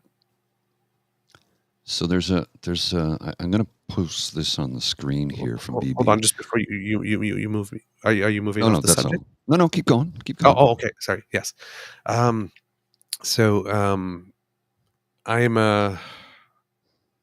wonder about Dr. Kieran Moore, and I wonder about Bonnie Henry, and I wondered about Dina Hinshaw in those times where they were saying things that didn't seem to be just science, I guess. Say this decision is 100 based on the best available science. There became a time where it was very clear that the decisions were not being based on 100% best available science only. And they did not quit. And it's like, I don't want to judge because everybody has their own lives and whatever people's financial realities are and family realities and responsibilities, and maybe you don't have the luxury of standing on a point of principle and walking out. But if you're not opposing and you're still there, you're consenting. You're giving your professional reputation stamp of approval to things that you probably shouldn't have. So I'm glad that she's found something. She's in BC, however, where they're doing the same thing, not to the same extent, of course, as Alberta. They're still doing it. They're still doing it. Yeah. So, I mean, the premiers are, as we mentioned in our previous episode, right? They're conditioning us not to live with COVID, but to just not care about the impacts. So, unless you can blame it on one person as a scapegoat. The quote we have on the screen right now from BB is saying, Adler and Jesperson are whitewashing Danielle Smith, the spectacular scrubbers. I will agree with you on Jesperson. I call into question Charles Adler whitewashing her because he has been very critical of her. Jesperson, yep, completely agree with you. Charles Adler, I don't think so. We're never going to see eye to eye 100% on everything, right? I don't think so, though, because I've been following Charles Adler and I've had interactions with him, and he is no fan of hers, and he has attacked her on several occasions. So I'm not saying you're wrong, but I call into question that statement because I've personally not seen anything to support the statement that he is whitewashing her. I would have to say the same thing. Right. Now, of course, I'm not familiar with everything. This is the thing. It's not even like I see his comments necessarily on a daily basis, but whenever one pops up, it's usually critical of her and not supportive. Yeah. So I mean, if you can literally point us in the direction of where he's whitewashing her, we'd be happy to review it and discuss it. But I personally have not seen anything to support that statement. Doesn't mean it isn't true, though. Yeah. I mean, we only know what we know, right? Exactly. And there's only so much information we can take in on a daily basis, along with, all the other stuff we're trying to do. You're telling me, man, my mind is a pool, a repository of absolutely useless information. I'm doing 70 hours a week right now between my day job and this. It's about 70 hours a week for the work we put into doing this show, bringing you the show. Not a complaint, just a statement of fact. So what I'm trying to say is it's difficult to stay on top of absolutely everything when I'm already pushing 70 hours a week. Oh, yeah, absolutely. Right? Like last night I took the night off. I went to a grand opening of Escape Manor on Elgin Street, which is friends of mine. It's great. It's like I helped them open their first one. I did a bunch of work for them, and I've done some acting for them, playing characters in different roles. And last night was the grand opening of Escape Manor Elgin, and it's a lounge, a restaurant, bar. They have dartboards. They have a bocce ball court. They have axe throwing that's coming in soon. They'll have a stage for live acts. It's a really spectacular place, and they're friends of mine that that have been owning and operating it for years. They have one in Australia. I can't remember exactly where in Australia, but they have a store in Australia. They have several stores in the Ottawa region, and they have one, I think two of them in Saskatchewan now. So they're ever expanding. So I was there last night along with several hundred people. The mayor was there, and I bumped into some people I hadn't seen in a while. I had some nice chats, and there's a couple of individuals I met that we will be trying to schedule interviews with in the very near future. And I will bring you some footage from last night. I just didn't have time to get it ready for today. Perhaps tomorrow I'll show you a clip of some stuff from last night. Perhaps tomorrow. We'll see. I mean, we're always trying to promote local, right? We're always trying to promote and help our local business people who do things that better the community. And they are bringing in a local meeting place. One of the things that was funny, because Steve, one of the owners, was reading off his phone, and he says, okay, this is going to make me sound ridiculous, but the purpose of this is to make you put down your digital device and come in here and interact face to face with real people. They have Jenga. They have like Jenga, and then they have giant Jenga. Okay. I got a couple of photos of a giant Jenga. I don't know how it stood for as long as it did, because it was like wobbling the whole time and it stayed up before it collapsed. But Jenga, giant Jenga, they've got tic-tac-toe, they've got axe throwing, they've got Cards Against Humanity, like all kinds of games you can play in the lounge while waiting to go into the escape room. And then after you get out of the escape room, you come up, have a drink, have a bite to eat, maybe shoot some darts, play some bocce ball, hang out, and have a good time. So yeah, I'm happy to promote them because they're a good group of fellas. I've done work with them over the last 13 years, and I like to see a great success story. Local business people who, trying to make the world a little bit better. Yeah, I think that's a great idea. Let's see, what else have we got for you today? I have a little bit of environmental news from you, little snippets of stuff that I've picked up and collected along the way for you. Apparently, 4 out of 5 cars sold in Norway last year were electric. The country has exempted fully electric vehicles from taxes on gas and diesel-powered cars, and a charging strategy is needed. However, Norway aims to become the first country to end the sale of gas and diesel cars by 2025. The Hanseng Bank of China, has come out and says that it will no longer finance new oil and gas projects. Interesting. So some of the banks are moving away as well. Apparently, the pandemic. I'm saying apparently again. Apparently. You played that thing, and now you put it in my head. It's in your head. Yeah, it's in your head. Yes, the pandemic helped with GHG reduction during the time where we were all locked up. The net emissions for 2020 were 26.6% under the 1990 reference number, when the goal was 20%. I'm guessing that those are numbers for the world, but of course that's picked back up since we've gone back to regularly scheduled programming. In February this month here, actually, Edmonton will be testing a hydrogen-powered city bus as a pilot program. There's no engine, no transmission, and no fluids in the vehicle. It has 0 emissions. Its fuel cell uses oxygen and hydrogen to produce electricity to power the bus, leaving byproducts of heat and water only. Alberta has vast amounts of natural gas, which can be converted into hydrogen, which was we were talking about previously. About 2.5 million tons were produced last year, according to the Alberta Energy Regulator. 12 years ago, BC scrapped 20 hydrogen buses due to costs at the time when that pilot project was underway. But Matthew Klippenstein of the Canadian Hydrogen and Fuel Cell Association says, we've had more years to mature the technology,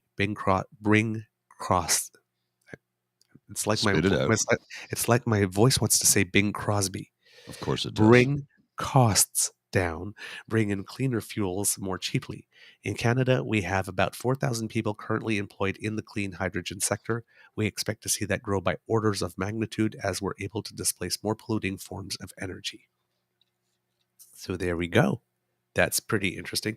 And I believe that VIA is also testing a hydrogen-powered train. Interesting. As well. No, not via CP. CP? Okay. Yeah, as freight trains. Cargo. Yes. Yeah, for cargo. So there are some interesting things there. Apparently, according to Statistics Canada, the Canadian economy is still not in recession because it grew by 0.1%. December. Okay. I think December or November, and it is suspected that the number, November, and it's suspected that the number for December will probably be the same as well. But they are still expecting a little bit of recession coming, but we're not in one yet. We're not Not in one yet. yet. Any second now. Any second now. Gotta hold on to hope, my friend. You gotta hold on to hope. That's all we've So- got sometimes, right? Is Indeed. hope. Indeed. A little bit of cool news for you, things that happened that we hadn't mentioned yet. On January 22nd, it was the 50th year anniversary of the Roe versus Wade decision in the United States. Mm, And, well, we know what's happened since then. yeah, nothing good. Recently. Yes. In St. John, New Brunswick, there's a group of seniors who saw that their local swimming hole, which was the Canada Games Aquatic Centre, had some staffing shortages, and they've decided to fill the need by becoming lifeguards. They are actually being trained to be certified as lifeguards, and they're trying to obtain their Bronze Cross. One of the people taking the training says, everything that we're doing and have done and will have to do to pass this course is the same thing that any 15, 16, 18-year-old has to do. Once certified, they will be able to patrol the pool for at least 10 hours per month. And this group of seniors have called themselves Greywatch. Oh, that's good. That's good. Greywatch. That, sir, is good. That is That good. is really good, isn't it? So, kids, again, as we keep on saying, right? Everybody has something. They were at their pool, they saw a need, they got together, they're filling it. Doesn't matter That's how old you awesome. are. Greywatch. Greywatch. Yep, Greywatch. American astronaut Buzz Aldrin, who is the second person to set foot on the moon, Mm-hmm. married his longtime love on his 93rd birthday. Was he waiting to make sure? Got to make sure this love is for real. I'm just putting the joke out there. Yes. If you find love, you get married. Good for you. It's Just never too late. Do what suits you. Do what's best for you. Yes. Congratulations, Buzz. I love Buzz love. is a badass. Did you see the time some guy who'd been hassling him and hounding him and harassing him for years got in Buzz's face about how the moon landing was faked? And Buzz said, look, and finally he lost it, and Buzz laid the guy out with one punch. No. Oh, and he was a big dude, like 6'5". Buzz just dropped. Brilliant. I did not hear that, Don't at mess. all. Oh, yeah. Buzz Aldrin is a badass. Do not kid yourself. Well, Buzz Aldrin basically invented spacewalking. Like EVA's external vehicular activity. He invented spacewalking because when they first sent a man outside of a capsule, they had a difficult time in trying to manipulate in zero G, and Buzz rewrote the book on how to do it. Literally, spacewalking was I will say created in air tag. Air quotes, not air tag quotes, air quotes, basically invented by Buzz Aldrin. He wrote what turned out to be the manual with how to do it without completely exhausting yourself. Because the first person who did it was out for like 30 minutes and was physically exhausted, dehydrated, worn right out.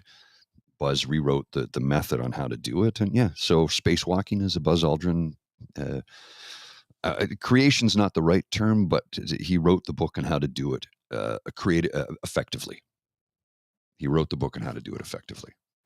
Wow, that's pretty cool. I certainly thought so.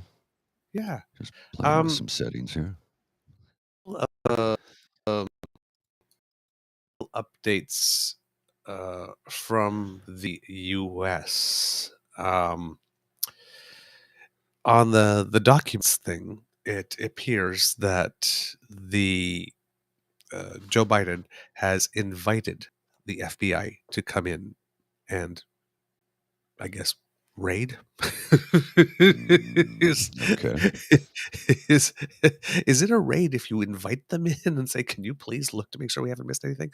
To see if he still had some documents.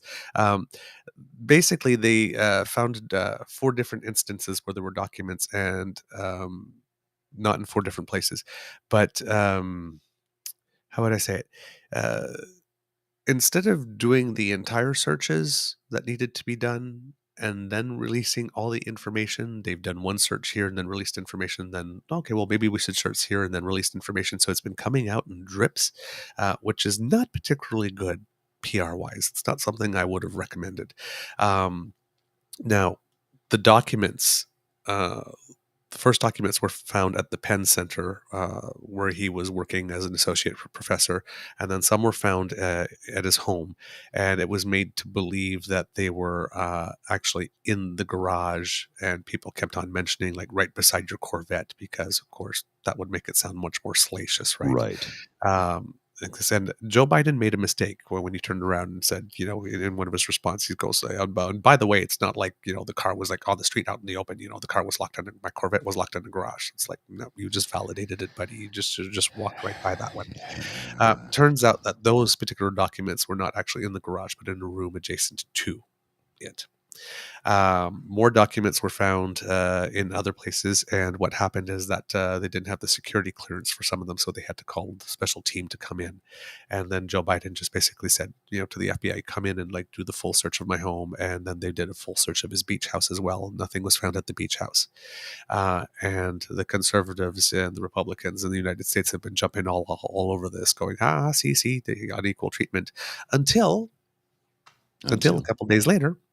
It was discovered because he too is running for president. So Mike Pence decided to have his top secret documents at home. Search, and he too has some. So Joe Biden might be going, oh my God, thank goodness. Now it's like, here's the thing, okay? Because I thought I was under the impression, if you want to know where somebody is in this world, ask an archivist or a librarian. Well, they tend to have all of that info, right? So. How did none of these people know that all of these documents are missing? It's like, you know what? If I was a living president or vice president right now, I would be on the phone with the FBI. I says, can you please come and check my houses? It's like, when we're going to find what Barbara Bush coming out with a box of, oh yeah, Georgie had these, right? It seems that everybody has some. And that the system, you get a top secret document, and you get a top secret document, and you get a top secret document. Everybody gets a top secret document. So yeah. Mike Milquetoast Pence apparently has documents too. So this is not going to get any better anytime soon. And it appears a lot of people have been speculating that if Donald Trump was going to get in some real serious legal trouble, now he has gotten into a little bit. Like, for example, Alan Weisselberg got a really, really sweet deal. Nobody knows exactly what it is that he gave for that, but he only got 5 months in jail for all the tax fraud stuff he did. Now, apparently he testified against the Trump organization, did not testify against Trump. But I mean, let's be honest, if you're testing against the organization, you're testifying against him. But the Trump organization was forced to pay $1.6 million in restitution for this type of thing, which was the maximum fine allowed, which had some people very upset, saying that they need to change some laws, because if $1.6 million is the maximum you can be fined for that level of duplicity and corruption. I mean, it's basically, how much is it going to cost me to do this? 1.6 million, I can afford that. The fines, really need to be either what they call that, like geared to income. Mm-hmm. Yes, that's the way they are in Norway. If you're a billionaire and you get a $30 parking ticket, that's what you pay for parking. That's what you pay for parking. Like this. If I don't know where my next meal is coming from and I get a $30 parking ticket, it's like, you're suffering. Maybe if you got a $58,000 parking ticket, maybe you'd think twice about where you leave your That's how they do it in Norway, and it's proven to be an incentive to obey the law. Yeah, I knew a fella years ago. I didn't know him personally. He worked with friends of mine, And he was legendary in racking up several $1,000s a year in parking tickets because he didn't care, because it meant nothing to him, because it was just what he paid for parking as far as he was concerned. Right. He would park wherever he wanted because he didn't feel like walking further. He didn't give a damn. He'd go to renew his plates, and they go, "Sir, according to this, you have $7,000 in parking tickets." Yeah, that sounds about right. They're like, "What?" He didn't care because of his wife is a brain surgeon, so run the numbers, and he was on a very popular syndicated national sports talk radio program. So he was getting big dollars. He's also close personal friends with Wayne Gretzky. So you remember, I'm just giving you for instance here. You remember when Team Canada won the first Olympic gold medal in 50 some years back in the Salt Lake City games?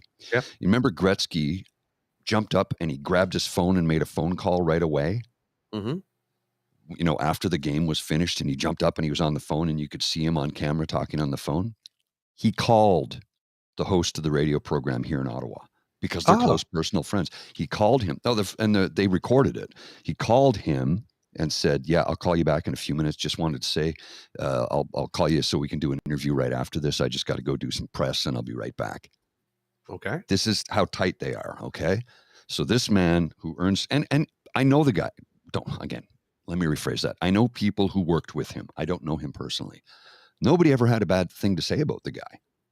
He was a nice guy, good person. He just, because of the money that he earned, he didn't give a damn. That's what he paid for parking. That was his concern. So we need to change fines and levy them according to a person's income, period. And index the fines. Index them. As well, so that they go up over time. So that, you know, we'll find that was set in 1979 is not the same amount still in 2023 that it was then. No. So this has happened to him, and then things are not going well for him overall. So since the September 6th thing and the 2 years, the Department of Justice has made more than 950 arrests. Nearly 500 of those have pleaded guilty to a variety of federal trials. A lot of them, while pleading guilty, said that Donald Trump basically put to it. At least 40 have been found guilty at contested trials. 4 members of the extremist group, the Oath Keepers, were found guilty of the most serious charge, seditious conspiracy, which can bring 20 years. That's in addition to November's conviction of 2 other Oath Keepers, including the group's leader. Currently, 5 members of the extremist group, the Proud Boys, are facing the same seditious conspiracy charges in a trial.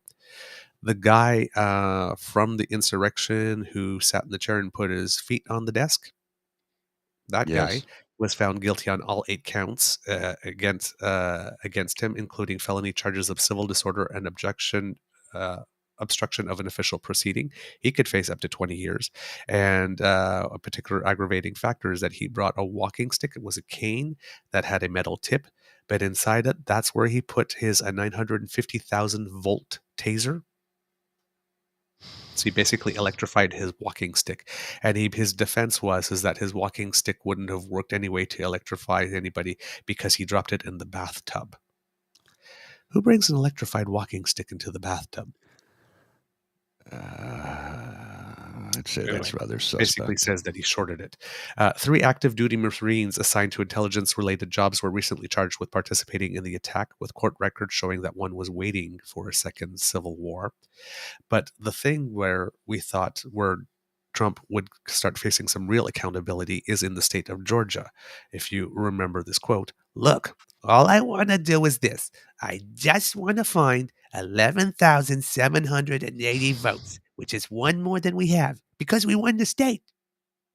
That one, that little one that was like caught on the phone, right? Mm-hmm. Well, in Georgia, Fulton County District Attorney Fani Willis has been investigating whether crimes were committed in the effort to overturn the election results in Georgia. And a Superior Court judge is currently deciding whether the grand jury's report should be made public. Willis, in testimony, advised the judge that decisions on whether whom to charge are, quote, imminent. So please keep it private for now. Quote, "We think for future defendants, plural, to be treated fairly, it's not appropriate at this time to have the grand jury report released." She got 75 witnesses to testify before the grand jury, including Rudy Giuliani and Lindsey Graham and Mike Flynn, all of them who tried not to and fought it. Mhm. She got their Mhm. testimony. This is the case that'll be going forward first, and because it's state, he doesn't have any of the protections.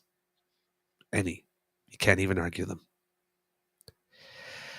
It's coming, kids. It's coming. The ROI, the return on investment we've been waiting for. Grab your popcorn, grab your 3D glasses, grab that tub of pop. It's coming. This is the moment we've been waiting for. Come on. Now, of course, they're going to contest a whole bunch of stuff and try and delay. And then, of course, if he gets found guilty, he's going to appeal. So it's going to take a long time before we see him in an orange jumpsuit. But come on, Sevens Papa needs a new butt lift. Just saying. All right, kids, I think we have a show. What do you think, Mr. Grizzly? Yes, sir. We are wrapped up, putting a bow on it, sending it out into the world. All right, kids, that's the end of this episode of the Daily Beaver Podcast. I love saying that. I wanted to have a Daily Beaver Podcast for so long. We hope you love listening to us because we love making this for you. Remember that sharing is caring and word of mouth is priceless. So let your peeps know about us. You are an influencer in your circle, so let people know we exist because democracy is something you do. I rolled out of bed and came to. I didn't actually have time to think of anything. Take the day off. Be good to yourself. Come back to the fight stronger tomorrow. If you really like this podcast, you can find us on Crier Media Network. I love saying that, as well as all Beaver Grizzly friendly platforms. Stars and reviews are appreciated. So if you're listening to us on Apple or any platform that allows you to give us a review and some stars, please do. We won't tell you how many. We'll just give you a little hint here subliminally. All right. We love to hear from you. Reach us on the Facebook at True North Eager Beaver, at our Twitter feed at True Eager, or by email at truenortheagerbeaver@gmail.com. And you can subscribe via Podpage, podpage.com/the True North Eager Beaver with a hyphen between each one of those words, and we'll come straight to you when we have something fresh off the bandwidth. Why also not subscribe to our True North Eager Beaver YouTube channel? We have a goal of getting to 1,000 so that we can monetize this biatch.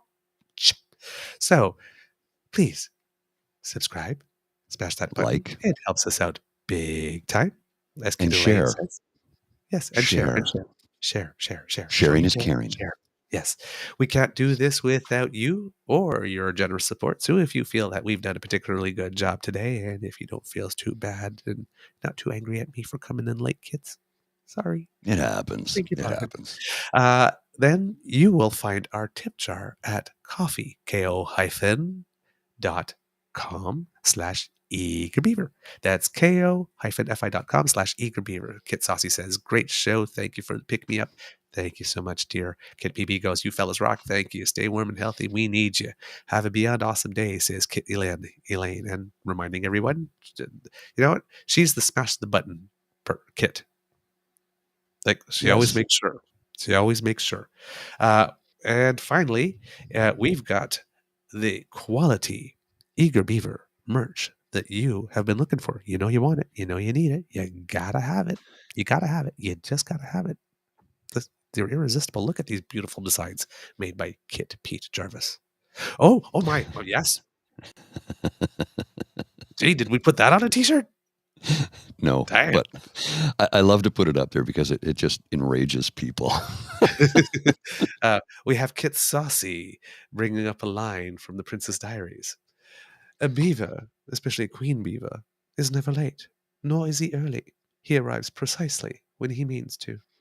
Yeah, there you go. There we go. Thank you, Kit Saucy. Thank you. So, from the Beaver Lodge, this is your Eager Beaver saying, until next time, dear kits, it can be a tough world out there, so please be kind to and gentle with yourself. Mr. Grizzly, words of wisdom. Lay them on me. I'm going to draw a quote from the late, great, brilliant comedic genius that was Groucho Marx. Okay. And if you don't know who Groucho Marx is, please Put them in the Googler and look them up. Animal Crackers was a brilliant film a long time ago from the Marx Brothers. Exactly. He always had the cigar and his mustache wasn't even a mustache. It was a grease pencil drawing. The late, great Groucho Marx. I refuse to belong to any club that would have me as a member.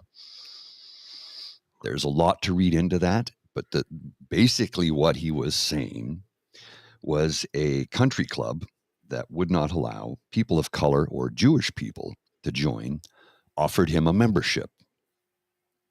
I refuse to belong to any club that would have me as a member, because it was his way of protesting the fact that they'd been horrible for years, but we'll allow this one fella in because he's okay by our standards.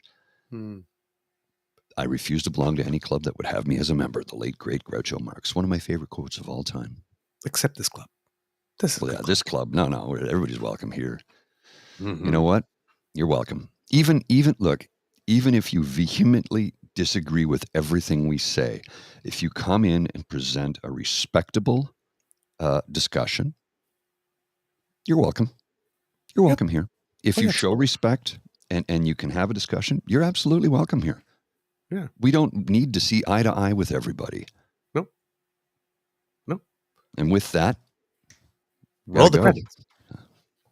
The True North Eager Beaver podcast is an Eager Beaver Mr. Grizzly collaboration. Research, story, and guest curation and copy written by the Eager Beaver. Recording, production, editing, and additional research by Mr. Grizzly. Music courtesy of Ben Sound Royalty Free Music. Once again, thank you to our founding sponsors, the Peppermaster, the Miss Fee Mysteries from Corvid Moon Publishing and CanadianTarot.com. And thank you to Pete Jarvis for our artwork. We love it. Kits, we'll talk to you real soon. Bye. Take care. Take care, kits. And as Kit BB says, women will save the planet. Indeed. I'm going to leave you with this glorious little video that will be a pick-me-up for the rest of your day. It's 21 seconds of bliss. Okay. Check this out.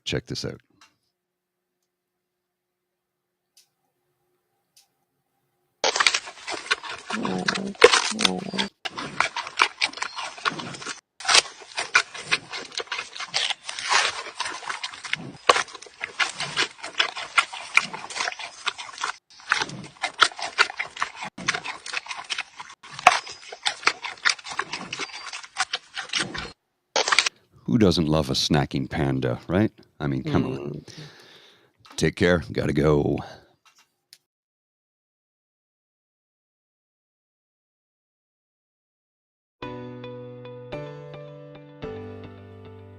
You are listening to a True North Eager Beaver media podcast. The True North Eager Beaver podcasts are proudly brought to you by our founding sponsors, the Miss Fee Mysteries from Corvid Moon Publishing, your source for science fiction, fantasy, and cozy mysteries featuring a broad diversity of characters. CanadianTarot.com, your uniquely Canadian online eclectic tarot community and forum. And the Peppermaster, hot pepper sauces made from fresh farm ingredients to thrill your taste buds and expand your mind.